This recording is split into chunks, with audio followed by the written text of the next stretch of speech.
Hello, this is Antonia Rolls and another short video on the aftermath of suicide and death by addiction. I lost both my sons to suicide and addiction, and I'm creating a series of short videos on dealing with the aftermath of this. So today, I don't quite know what I want to talk about, but in my mind there is this terrible journeying back into the past and finding nothing but horror in the past and blaming myself for everything that went wrong. There is also my belief in darkness and light, and perhaps the two go together. When we've lost somebody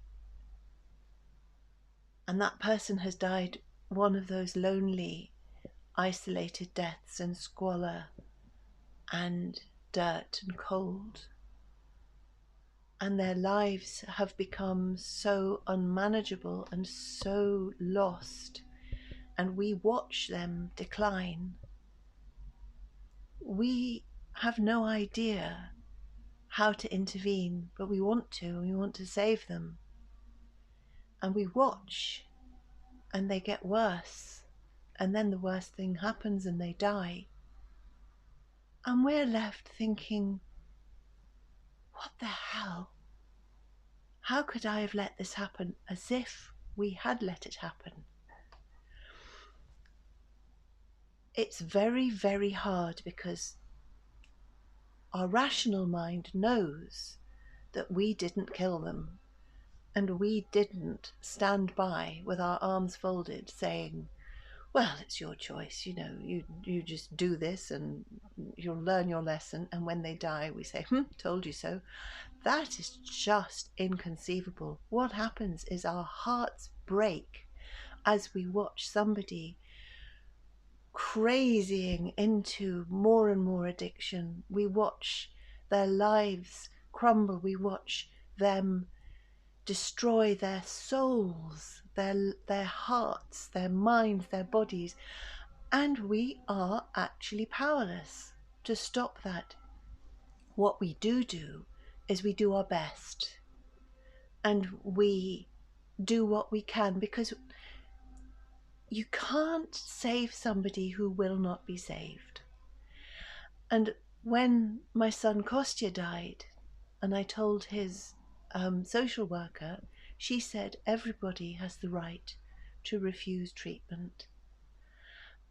And actually she's right. They do have the right to do that, and they exercise that right. And so many of our loved ones do not want treatment. They say they do, and sometimes they do, and then they act against that, and so they don't. So there's a paradox in that they do and they don't, but they can't.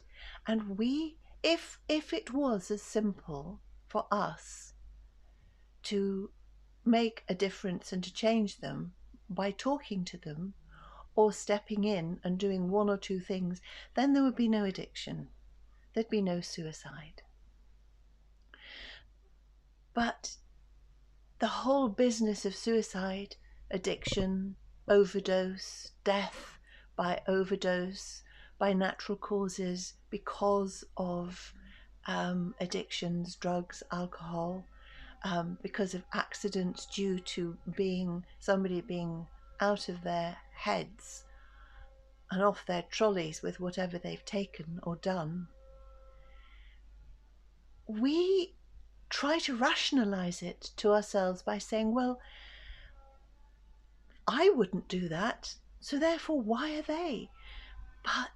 But this is where we have to have some concept of light and dark, because the darkness that encloses the people we love who are doing this is manifest around them and is not something that we can just slice into and change, but their light is there, and we need to be careful not to enter into their darkness their darkness overwhelms them.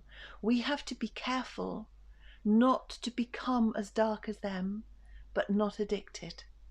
So we give up the joy of our lives, we give up the good things, we give up perspective because they are suffering so badly. We feel so guilty that we suffer alongside them.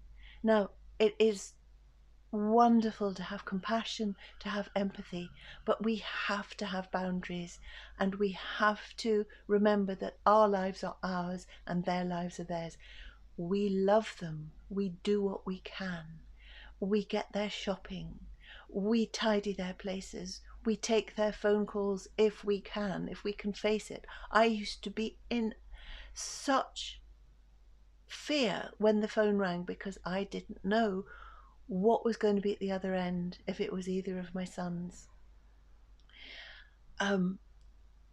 But we love by living our lives as beautifully as we can, while holding a strong love for those who are in difficulty. Our love is so strong, but it gets broken again and again and again. But somebody who is mentally ill, who is suicidal, who is addicted, is going to test our love. We are learning to love the unlovable, but we do love them, and that is as much as we can do. So when their suffering ends in that they die, our suffering intensifies because we go back into the past and take responsibility for everything that went wrong, and it's not our responsibility. Of course, we all, if we are all one, then we all affect each other by our behavior. But there is something so crazy about an addicted loved one that makes us try and work it out in our heads and end up with ourselves to blame. We're not to blame. We're not to blame. We do our best. We did our best. And a rather controversial thing to say is death happens. For my own boys, they are no longer in pain. I am here learning to navigate pain, but my boys are not in pain. They are in the light. The light is there. The light is the beauty and the joy around us. The light is hope. The light is so simple, and it never gives up on us. And I always say, in your despair, if you can't face the light, then turn your eyes to something that is light and look at it. A patch of sunlight, a candle, some reflection, but just look at that light, because you need to be connected to the light so that you can forgive yourself. We will have made mistakes, but we need to forgive ourselves, forgive our loved ones, and access what light we can to carry us through the darkness of our losses. So, more soon. God bless.